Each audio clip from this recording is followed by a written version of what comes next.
Friends, at 5 o'clock today, the leaders whom you have heard will go to President Kennedy to carry the demands of this revolution. It is now time for you to act. I will read each demand. America during the Civil Rights Movement can be characterized as an increasingly violent era. War, racial tensions, and blatant bigotry scarred this time in our country's history.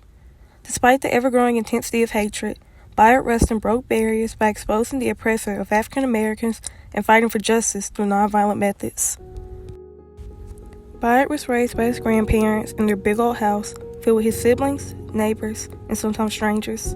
His grandmother, Julia Rustin, worked tirelessly to improve the lives of those around her because she believed that every human being deserves respect and dignity. Bayard grew up the same way. Julia believed that every person had equal worth and dignity and deserved to be treated as such. It is everyone's responsibility to treat others as a complete human being and not as inferior. Throughout his life, Bayard followed the Quaker tradition of pacifism and nonviolence, which he also learned from his grandmother. She insisted that her children should only use peaceful ways to resolve conflict.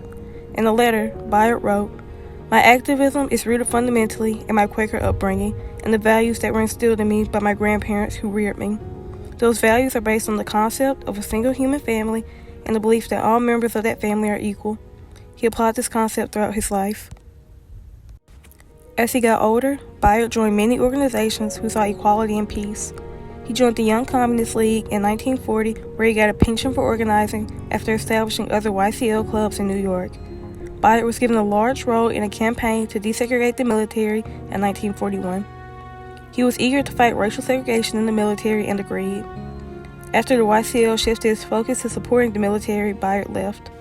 Bayard, still wanting to fight racial segregation, met with A. Philip Randolph, founder and president of the Sleeping Car Porters, the largest union of African American workers.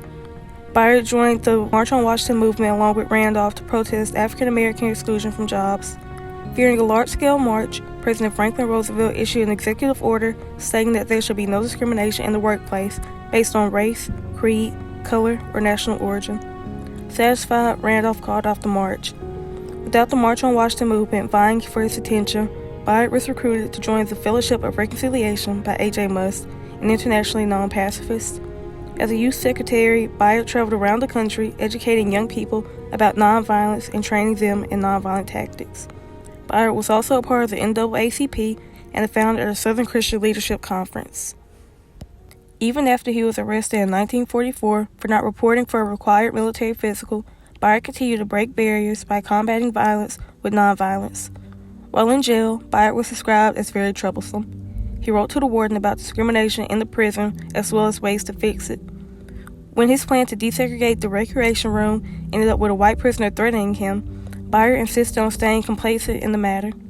The warden congratulated him on his nonviolent response and added that he would consider integrating the cell block where Rustin lived. After organizing the Journey of Reconciliation, an early freedom ride, teaching nonviolence in India and Africa, serving on a chain gang, and joining other various civil rights protests, Bayard was arrested in Pasadena, California for having intimate relations with two men in a parked car. While Bayard believed that it was his right to live as an openly gay man, others thought differently. His sexuality discredited him and led others to mistrust him. A.J. Musk, furious at Rustin for not having control over his sexual behavior, fired him. Other four members also turned their backs on Rustin, fearing that his problem would damage Ford's reputation. Bayard's sexuality was continually used to discredit his work for the rest of his life. Bayard first met Dr. King in the early 50s and soon became his strategist and organizer in 1955. It was Bayard who suggested acting in a Gandhian manner in retaliation to the violence King and the protesters encountered. King, who was not a pacifist at the time, did not know much about the strategies and tactics of nonviolence. With Bayard's help, he came to understand how important it was to be nonviolent at all times, not just when it was convenient. King began to embrace pacifism as a way of life and not just as a useful tactic. Under King, the modern civil rights movement became known as a nonviolent one. In 1963, Bayard was tasked with his biggest project yet, organizing the March on Washington. Because of his past participation in the YCL and his arrest in Pasadena, it was decided that it would be too risky for Bayard to be in such a public position. Bayard worked under A. Philip Randolph with 2 months to plan the event. He drafted plans, bus routes, and help from anyone who could help benefit the march.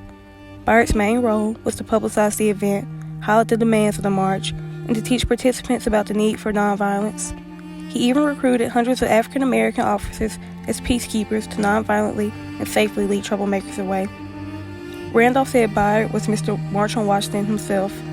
King even stated that Bayard was a brilliant, effective, and dedicated organizer and one of the most persuasive interpreters of nonviolence. On the day of the march, Bayard watched from backstage as the scheduled civil rights leaders walked up to the podium to speak.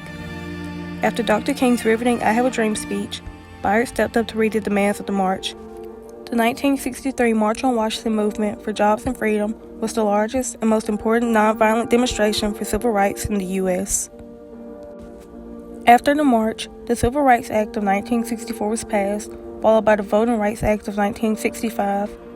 African Americans still faced violence, brutality, and discrimination in their everyday lives. Bayard continued to speak out against violence, job discrimination, war, and later, gay rights. He protested injustice and violence until his death in 1987. Today, the bigotry and stigma that has left Bayard's work unrecognized is diminishing. His role in the civil rights movement, as well as other aspects of his life, are now being acknowledged. Faced with adversity and a seemingly endless cycle of racism and prejudice, Bayard Rustin continually broke barriers by facing violence head-on with nonviolent methods. A part of almost every civil rights protest from the 1940s until his death, he repeatedly exposed the oppressor of marginalized groups in America and fought for equality for all.